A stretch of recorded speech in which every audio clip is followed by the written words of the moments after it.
I do want to push back to you on one point you made, Yeah, yeah. specifically that you said with these technological improvements, our lives have gotten better. In certain ways, they have. But the example I'm going to use is the smartphone. Okay. I like the smartphone. I use my smartphone, but it was sold to us on this premise that this way, if you get an email, you don't have to run back to your desktop, boot it up, type your email, send it out. You can just pull out your phone and just send it, and then you can be about your day with your life. You can go on walks, you can see beauty in nature and stuff like that, and that's all been complete garbage, right? If anything, it has subverted the expectation of availability of individuals outside of the 9 to 5 requirements. And as a result, if you want to get ahead in life or in a job role, a lot of people feel required to fervently be available, hyper available for any kind of need from a business. And I'd say from that perspective, it's created some serious problems and made life a little bit worse. Is this a by and large, applicable rule? No, it's not. I think advances in technology have done great things, such as given us antibiotics and have made sure that we have clean, drinkable water with fluoride in it that can help make your teeth better. Just lost half of Florida there, but it's fine. I think that it's a double-edged sword, right? So I will say yes, and I'm not a Luddite by any stretch of the imagination. I mean, all my shades and lights here are connected to the internet. And you've seen me use that as an example of how you can subvert that if you want to. You've literally been in the classes I've taught that.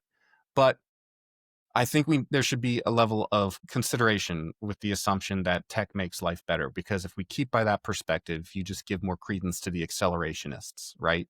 That argue that we should push for technological advancement, damn the consequences, no matter what happens to Earth. Like, there are people out there who think we should pollute as much as we can because that means we're creating more technology faster. And then when it becomes a serious issue, we'll all just move to Mars.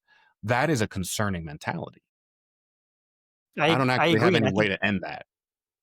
I agree. I think that's an extremist view for sure. And look, I'm not a technocrat either. Like, I'm not saying that like the technology needs to be the next president, right? I'm not saying anything like that.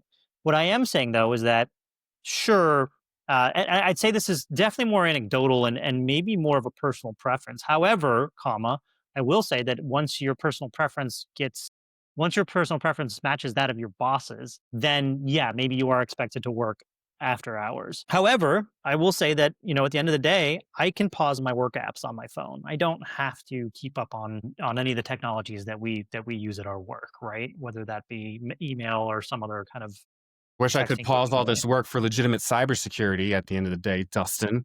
Yeah, here I am slaving over a hot oven of cyber, trying to That's make right. sure that the podcast episode gets out to all our beautiful, glorious fans, all Trying to make 8 that of them. cyber sauce. And look, we've yes, it has made us more accessible. It's also made us more productive, right? And that's one of the arguments for raising things like minimum wage, where you can see the graphs of the productivity of a single human being going exponentially up. And then the pay, not so much, right? Kind of has been the same for a really long time. That's And almost and a whole maybe other episode in and of itself. yeah, maybe we'll get a few extra shekels for our exponentially increased productivity. With that being said, it's also hard for you and I to properly compare ourselves to the rest of other industries because, as you and I have said before, cyber doesn't sleep. And so when that happens, guess what? When an incident happens for one of our clients, guess what we're doing? We're up and we're We're doing waking something with up them, right? and providing the We're waking up. groggiest cyber advice ever. But That's right. groggy cyber advice is better than none. Oh That's it. There you go. Or hungover cyber advice, believe it or not. my gosh. But